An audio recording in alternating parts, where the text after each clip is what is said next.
এই ভিডিওতে আমরা সিঁড়ি ভাঙা সমস্যার দ্বিতীয় ধরনের একটি সমস্যার সমাধান করব।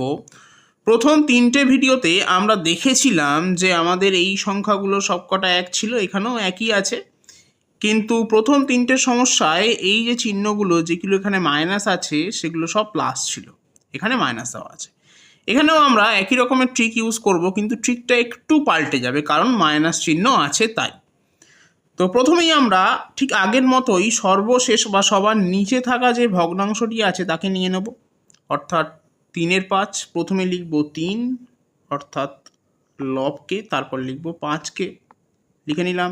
তারপর যেহেতু আমরা দেখতে পাচ্ছি এখানে 3টে 1 আছে, তাই 3টে জায়গা আমি ড্র করে নেব।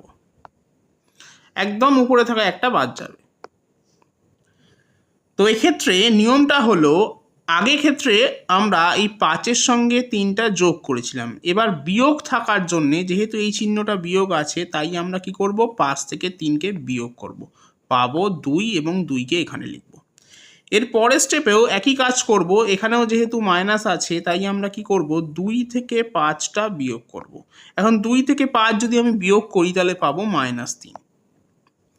এরপর যাব আমরা নেক্সট স্টেপে আমরা দেখতে পাচ্ছি মাইনাস আছে, তাহলে কি করব এবার, যে এই যে -3 আছে তার থেকে বিয়োগ করব 2কে। এখন -3 থেকে যদি আমি 2 বিয়োগ করি তাহলে পাবো -5।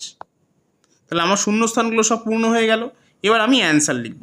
অ্যান্সার হবে, বা অ্যান্সারের প্রথমে হরটা লিখব, অ্যান্সারের হরে থাকবে এই শেষে যে সংখ্যাটা আমি পেলাম সেইটা, অর্থাৎ -5, এবং লবে থাকবে ঠিক তার আগে থাকা সংখ্যা অর্থাৎ -3। এখন মাইনাস মাইনাস ক্যান্সেল করে দিচ্ছি, তাহলে আমার উত্তর হবে 3/5।